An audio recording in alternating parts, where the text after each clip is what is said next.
बच जाए जो भक्तों के प्रति होते हैं। भक्त के ये 6 अपराध तुम्हारी भक्ति को ढक देंगे। पहला, किसी भी महात्मा के वास निरूपण पर जो हम निंदा करने लगते हैं। हमारी सामर्थ्य नहीं कि हम क्या जाने वो कैसे रह रहे हैं। महाप्रभु चैतन्य देव एक दिन कीर्तन में बहुत उल्लसित होकर उन महापुरुष का नाम ले रहे थे, बार बार नाम उच्चारण कर रहे थे। हमें नाम विस्मरण है। बहुत सुंदर पोशाक महंगी महंगी पहनते थे, पान पाए, इत्र लगाए, फुलेल केशों में सजाए।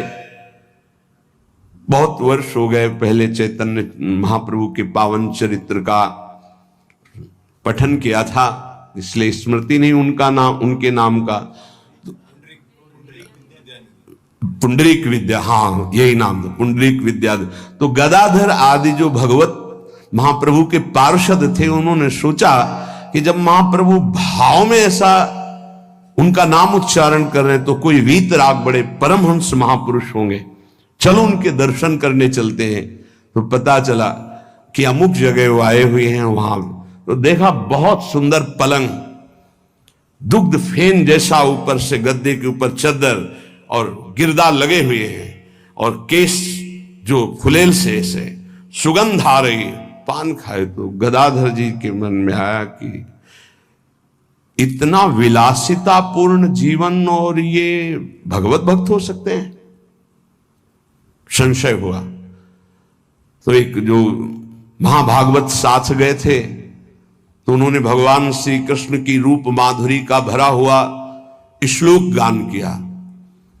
जे ही श्लोक सुना हुंकार मारी, और धूल धूसरी हा कृष्ण। और वो सब जो अब उनकी समझ में आया कि अरे महाप्रभु जो बोल रहे थे परम सत्य, वो प्रेम के अष्ट सात्विक भाव संवरण होना मुश्किल हो गया। अश्रुधारा नाक बह रही, धूल धूसरी थी। गदाधर जी ने चरण पकड़े और कहा मेरे से भारी अपराध बन गया। ऐसे महापुरुष के बाहरी स्वरूप को देखकर हमारे अंदर अश्रद्धा हुई थी, दोष दर्शन हुआ था, क्षमा चाहता हूं। कैसे क्षमा हो? तो शिष्यत्व स्वीकार किया था, चरित्र में ऐसा पढ़ा था। किसी भी भक्त या महात्मा के वास निरूपण, वेश निरूपण की अगर वृत्ति आपने की तो अपराध बन जाएगा। अरे ये तो ऐसा, इनको तो ऐसा होना चाहिए, इनको तो ऐसी जगह रहना चाहिए, इनको तो ऐसा नहीं। कुछ महापुरुषों की स्थिति होती है, कुछ तो उस स्थिति का दंभ करते, कुछ स्थिति होती है। हम क्या जाने कौन स्थिति में कौन दंभ कर रहा है। जिनके वचन श्रवण से, दर्शन से, संभाषण से हमारे हृदय में भागवतिक परमाणु उदय होते हैं, उन महापुरुषों के चरणों की वंदना उनकी वाह स्थिति पे नहीं देखते। हो सकता है सोने चांदी के सिंहासन पर बैठे हो, छत्र हो, चंवर डुल रहा हो, और स्थिति ब्रह्माकार है, स्थिति भगवदाकार है, कैसे पता चलेगा? परशुराम जो आचार्य जी थे, उनके आश्रम के बाहर लिखा था, माया सगी न तन सगा, सगा न ये संसार। परशुराम ये कह रहे सगा सुसिरजन हार। तो एक लंगोटी लगाए, लौकी की कमंडल लिए और भारी वैराग्य वृत्ति के अंदर गए और कहा ये श्लोक किसका लिखा हुआ है? दोहा। तो उनका गुरुदेव का कहाँ है? तो गए, देखे गिरदा लगा हुआ, छत्र लगे हुए परशुराम देवाचार्य जी महाराज। तो उनका, महाराज आपका श्लोक लिखा हुआ है? बोले हाँ। तो बोले केवल लिखा हुआ है या है आप में? क्योंकि उनको गर्व था कि मैं लंगोटी लगाए लौकी का, और ये तो वैभव संपन्न महात्मा है। तो बोले लिखा है माया सगी न तन सगा, सगा न ये संसार। वो आपने कहा सगा जो सृजनहार, हम तो सब माया ही देख रहे हैं। उनका आपका इशारा क्या है? बोले जब सृजनहार सगा है तो फिर माया क्या? बोले चलो आपने समझा दिया, बड़ी कृपा, चल दिए। बोले कहां चल दिए? बोले जहां ले चलो आप। वो स्थिति प्रज्ञ महापुरुष थे। चल जब 10-12 किलोमीटर चले तो बोले भिक्षा का हमारे समय हो रहा। तो बोले परशुराम देवाचार्य ने आज तक कभी हाथ नहीं फैलाया। आकाश वृत्ति पे हम रहते हैं, प्रियालाल जैसी व्यवस्था करते हैं उसके अनुसार रहते हैं। बोले हम तो भिक्षावृत्ति से रहते। बोले जाओ मांगने। बोले आपके लिए भी ले आवे, कभी किसी का सहयोग नहीं चाहा, केवल सीधे प्रियालाल से आप अपने लिए लाइए और पाइए, और जहां आपकी इच्छा वहां ले चलिए। वो गए भिक्षा लेने, वो जंगल के एक जगह बैठे हुए थे, तो वहां से राजा की सवारी निकली। देखा परशुराम देवाचार्य उतरे, साष्टांग दंडवत। महाराज यहां कैसे? प्रभु की इच्छा। बड़े सौभाग्य की हम तो भगवान की असीम कृपा मानते हैं कि आपके दर्शन। हमारी इच्छा है कि हम कुछ राजभोग तैयार करवाते हैं, जैसी हरि की इच्छा। देर न लगी, वहां रसोईया लग गए, कढ़ाइयां।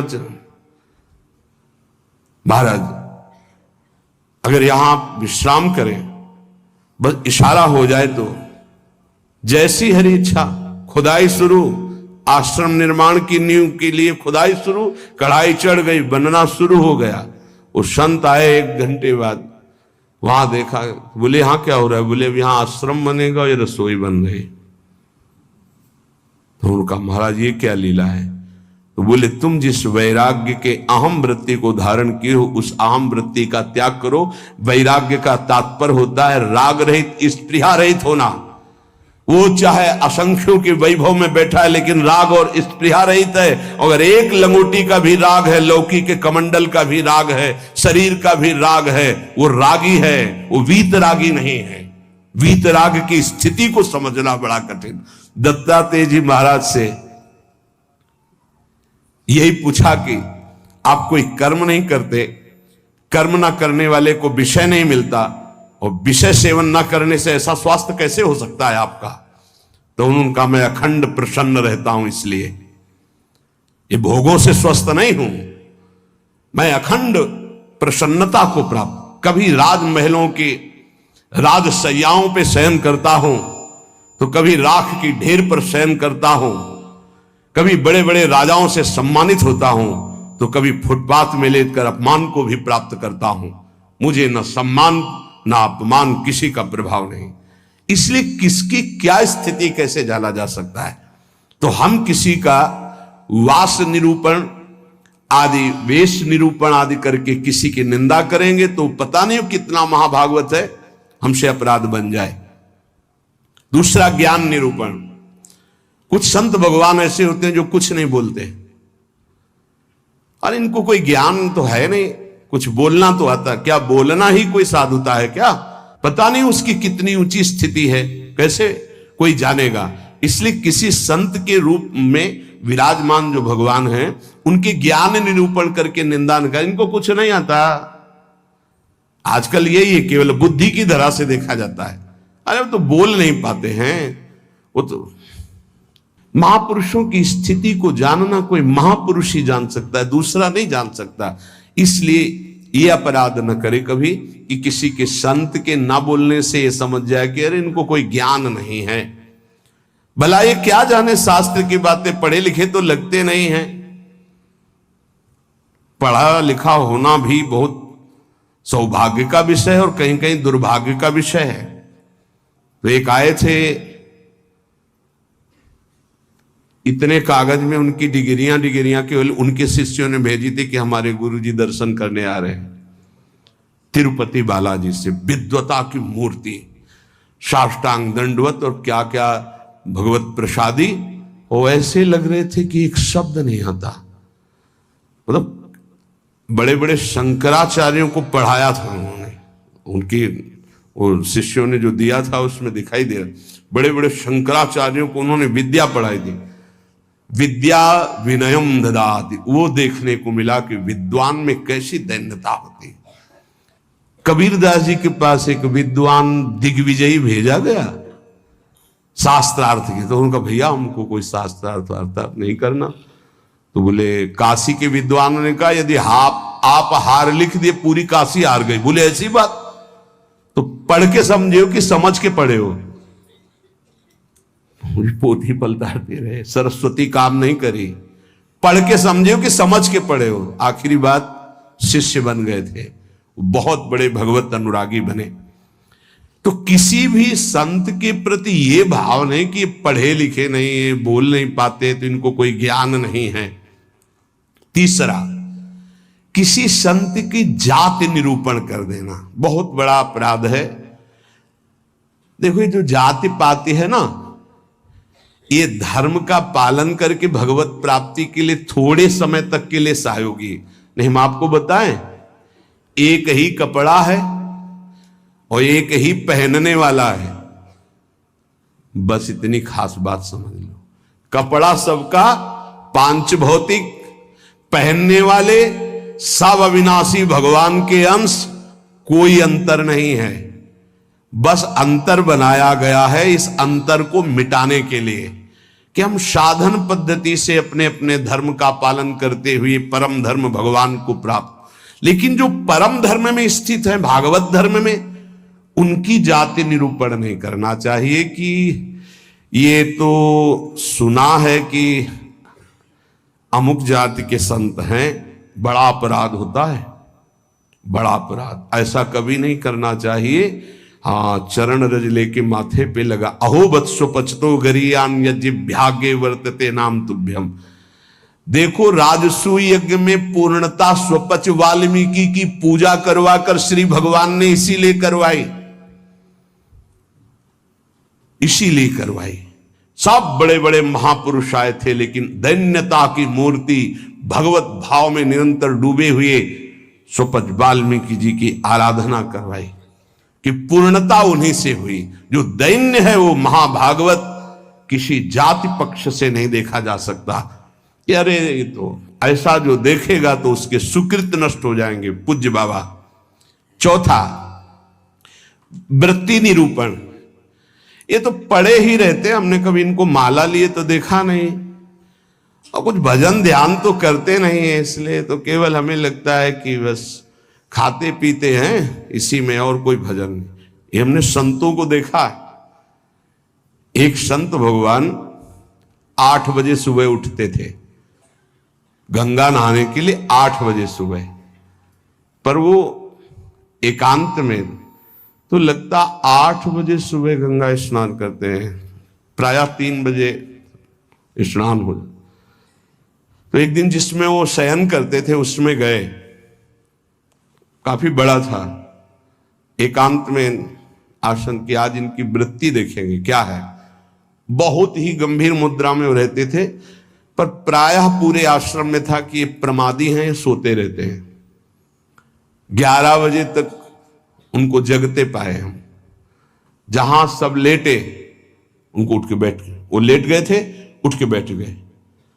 3 बजे तक बिल्कुल एक आसन पर, 3 बजे फिर लेट गए, 8 बजे सुबह। संतों को जानना बड़ा कठिन है, उनकी क्या दिनचर्या है, वो कैसे भाव में रहते हैं।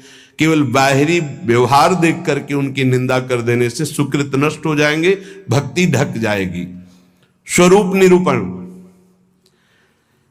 ये महात्मा में तेज तो है नहीं चेहरे में, ये तो ऐसे ही मालूम देते हैं कोई साधु तो नहीं, क्योंकि चेहरा नहीं बता रहा है। नहीं, ऐसा नहीं है। अगर महात्मा की पहचान करनी तो तुम्हें महात्मा होना पड़ेगा। महात्मा बनकर ही महात्मा को पहचाना जा सकता है, दूसरा नहीं पहचाना जा सकता। बाहर से किसी के रूप को देखकर थोड़ी तुम जान सकते हो कि रूप तो आप गौर से देखिएगा, किसी किसी के मांस भक्षण करने वाले का भी चमकता रहता है।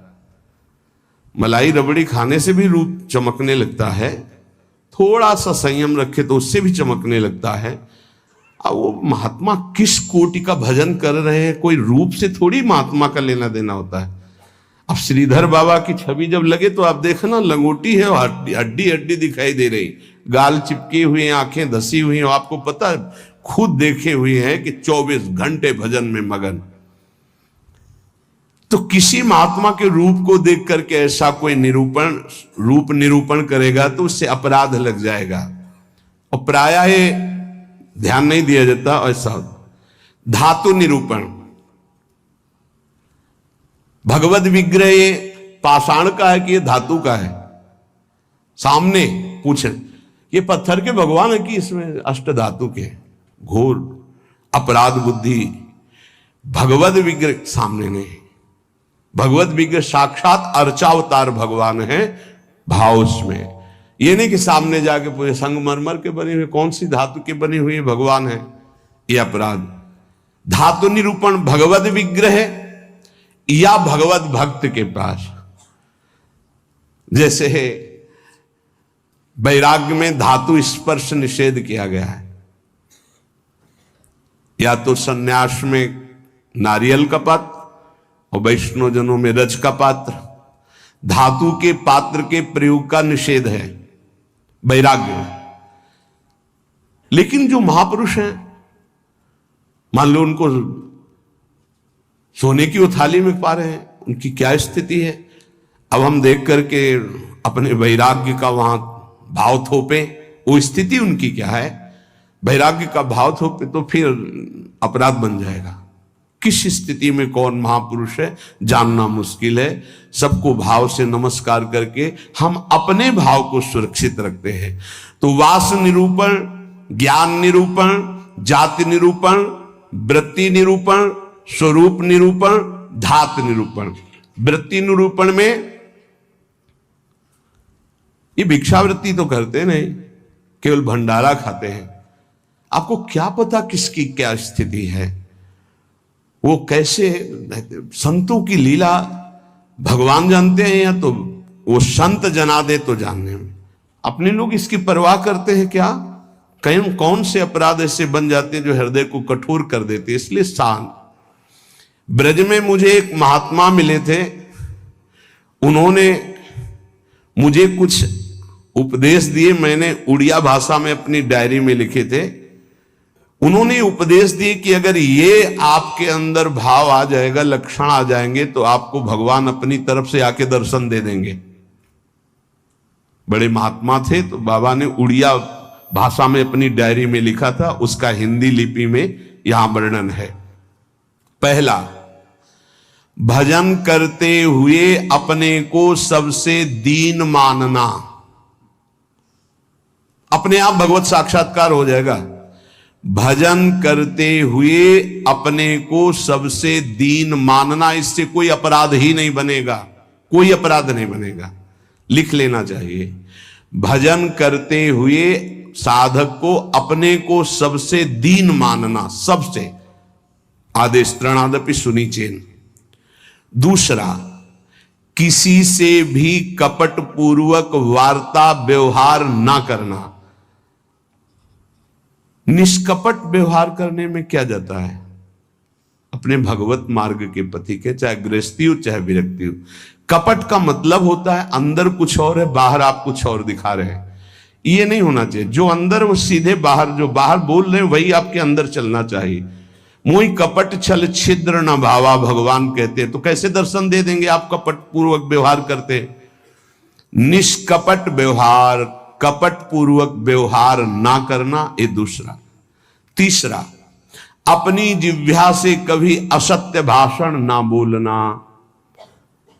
इसका बहुत नारायण स्वामी जी ने भी इस पर बहुत जोर दिया था कि जिस जिह्वा से नाम जप करते हो झूठ नहीं बोलना चाहिए, तभी नाम सिद्ध होगा।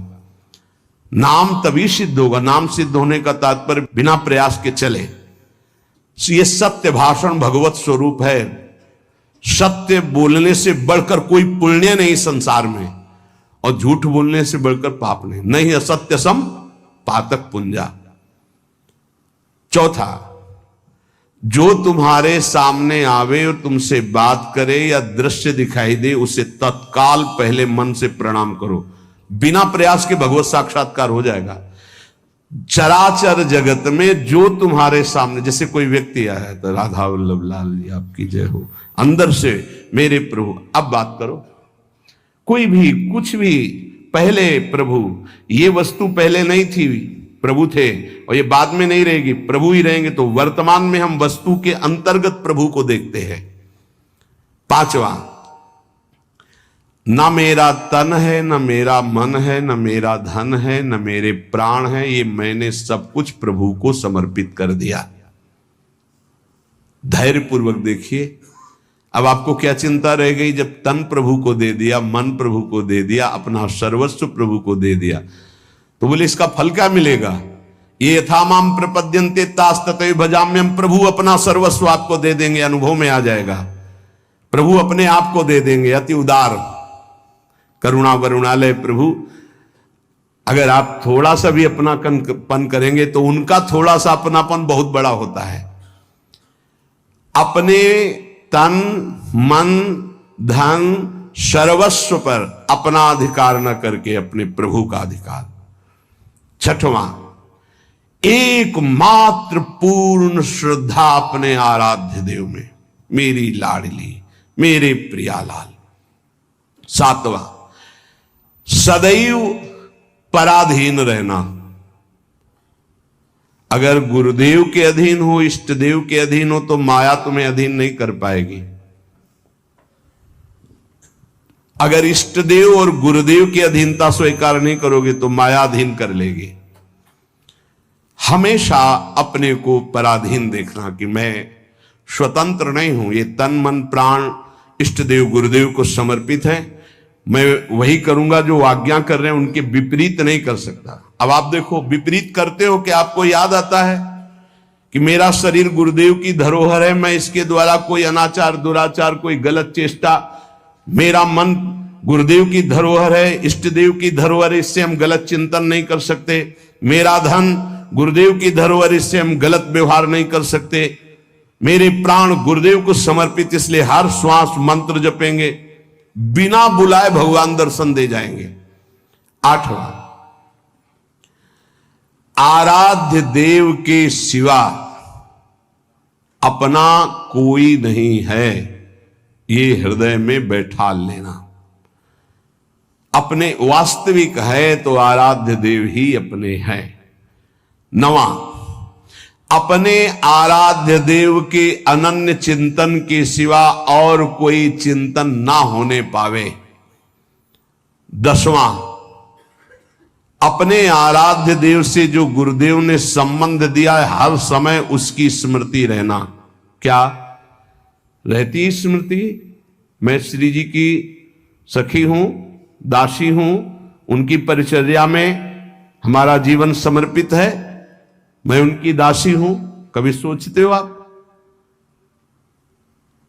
सोचो, तुम्हारा संबंध हो चुका है। कोई ऐसे नहीं कि तुम्हें केवल सोचना ही है, तुम्हारा संबंध हो चुका है, तुम्हारा पाणी ग्रहण हो चुका है। श्री जी ने तुम्हारे पाणी को स्वीकार कर लिया, ग्रहण कर लिया है। उसके साक्षी हैं गुरुदेव। गुरुदेव ने पाणी ग्रहण कराया है, प्रिया प्रीतम को हमारा हाथ पकड़ा दिया है। हम अपने संबंध, दसवां है, अपने संबंध को हर समय अपनी स्मृति, मैं प्रियालाल की हूं, मैं प्रियालाल की हूं, मैं प्रिय सखी हूं लाडली जू की। ये 10 भाव रखो। अब जैसे हमारे अपना भाव बताया, तो जो दास है वो दास भाव को देखे, जो सखा है वो सखा भाव को देखे, जो गोपी गोपी भाव को देखे। अपने स्वरूप को संबंध से चिंतन करना। हमारा स्वरूप क्या है? सहचरी बपू, मैं श्री जी की निज दासी हूं। कई बार दिन में आता है आप लोगों के? कितनी बार सोचते हैं हम? जबकि यहां हर चेष्टा करते हुए उसी भाव में रहना है। अगर ये 10 भाव हृदय में आ गए तो कह रहे हैं किसी भी तीर्थ में जाओ या ना जाओ, कोई और साधन करो ना करो, तुम्हें भगवत साक्षात्कार हो जाएगा।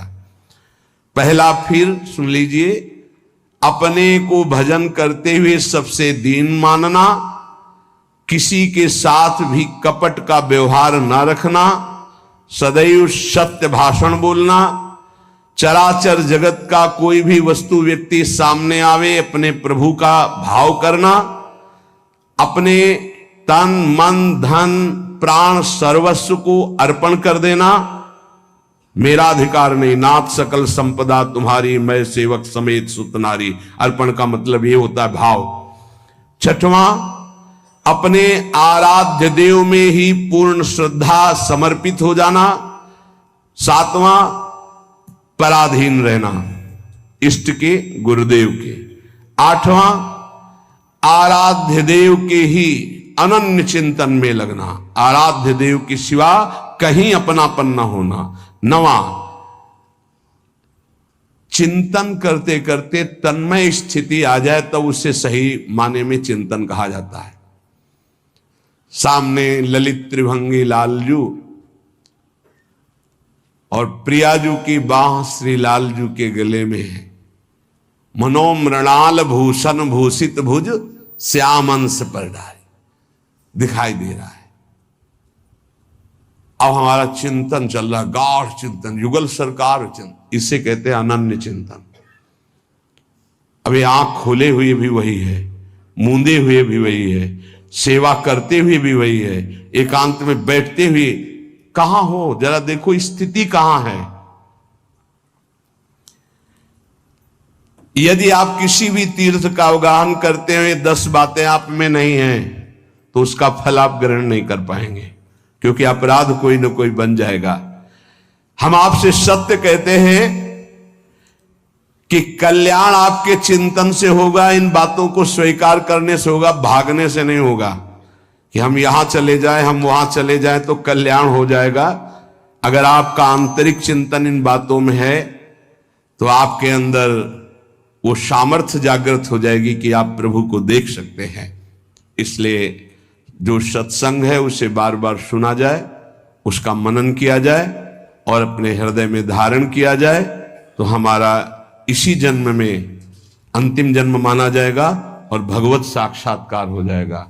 जहां तक गुरु कृपा से प्रयास है, कथन श्रवण करके यही प्रयास है कि संसार की असत वृत्तियां छूटे और भगवत प्राप्ति हो जाए, हमें भी आप सबको भी। जिनको ये नहीं चाहिए तो भूल मत करना, यहां कुछ लाभ नहीं मिल पाएगा, यहां नहीं मिल पाएगा। यहां लाभ अगर मिल पाना है तो एकमात्र अध्यात्म का लाभ मिल सकता है। यहां कोई आशीर्वाद, ये भीड़ लगाना कि हम कोई जादूगर हैं, कुछ चमत्कार कर देंगे, तो बिल्कुल कुछ नहीं होने वाला। हम तुम्हें हाथ उठा कहते, हो जाए तुक्का लग जाए तो तुम्हारे पुण्य, पक्की बात समझ लो। तुक्का लग जाए कि आप कामना करके आए, कामना की पूर्ति हो गई तो आपके पुण्य, हमारा कोई उसमें लेस मात्र भी सहयोग नहीं है। पुण्य आए वृंदावन धाम संत दर्शन के, आपकी भावना, आपकी कामना पूर्ण हो जाए, वो आपका भाव। हमारा लक्ष्य है भगवत प्राप्ति। अगर आपके हृदय में भगवत प्राप्ति की लालसा है और आप आगे बढ़ रहे हो तो हम हृदय से आपका स्वागत करते हैं और हमारी प्रियालाल की कृपा वृत्ति आपको उठाती चली जाए और आप इस संसार, राग, आसक्ति, ममता, चिंता, शोक, मृत्यु, भय, इससे ऊपर उठे